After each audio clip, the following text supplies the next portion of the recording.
बघा अनैतिकता बाजार झालेला आहे नाही का? अनैतिक संबंध.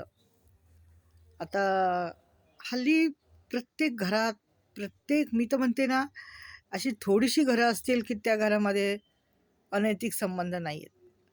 परंतु प्रत्येक घरात काही ना काही कारणाने अनैतिक संबंध झालेले आहेत. राजकारणी तर बोलूच नका. राजकारण्यांचे तर रोजच व्हिडिओ हे होतात, हे व्हायरल होतात. हे कोणी कोणासंगती, कोणी कोणासंगती. आता ते मला झिरवळ वगैरे फार साधे वाटत होते हो. टोपी-बिपी घालायची, पायजामा घालायची. पण त्यांचे पण व्हिडिओ बाहेर आले. आता विश्वास ठेवायचा तो कोणावर ठेवायचा? हां?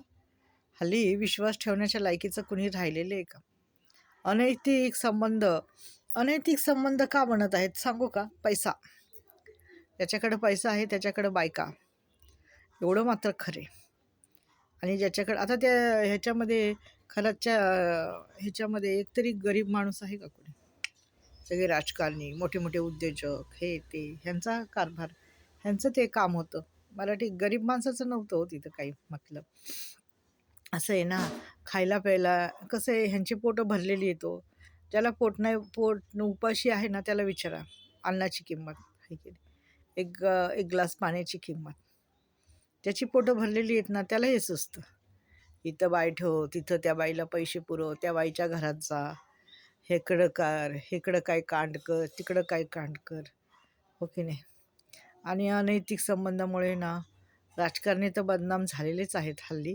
आणि सामान्य लोक म्हणजे जे एका मोठ्या पदावर आहेत किंवा कंपनीत कोणी आहेत, तिकडे आहेत, ते त्यांना पण अनैतिक संबंध झालेले आहेत, त्यांचे होतात हे. परंतु असं करू नका रे. समाजामध्ये तुमची इज्जत जाईल. तुमच्या लेकराबाळांना ना ते भोगावं लागेल. तुम्ही करून जाताल पण तुमच्या लेकराबाळांना नावं ठेवतील. समाजामध्ये लेबल लागेल त्यांना, एक थप्पा बसेल. यार ह्याच्या बापाचं ना असं होतं, ह्याच्या बापाचं तसं होतं, ह्याच्या आईचं असं आहे, त्याच्या आईचं असं. म्हणजे समाजामध्ये तुमच्या मुलांना त्रास होईल. मुलांची लग्न जमणं, मुलांना समाजात राहणं, आणि विषय निघतातच अहो. माझ्याच घरात निघतात विषय की अरे लग्नाची बायको नांदवली नाही, ही बाई आणून ठेवली, हिचे लेकरं झाले, हिला कोण करणार, हे करणार, ते करणार. 100 लोक विचारतात माहिती आहे का.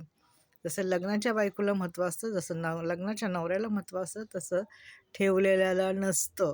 मी कितीदा सांगते, ठेवलेलं तर ठेवलेलंच असतं. आणि पहिलं लग्न ते पहिलंच लग्न असतं. तुम्ही 100 करा, 1000 करा, नंतर त्याला महत्त्व राहत नाही, माहिती आहे. एवढंच मला सांगायचं होतं. आणि स्वतःच्या हाताने इज्जत घालवू नका समाजात. तुमची पण लेकरं उद्या मोठी होणार आहेत, माहिती. आणि जिथे राहता ना तिथे तुमची इज्जत राहिलीच पाहिजे. नाही तर रोज 4 लोकांनी तुमची चर्चा करायची, हे चांगली गोष्ट आहे का?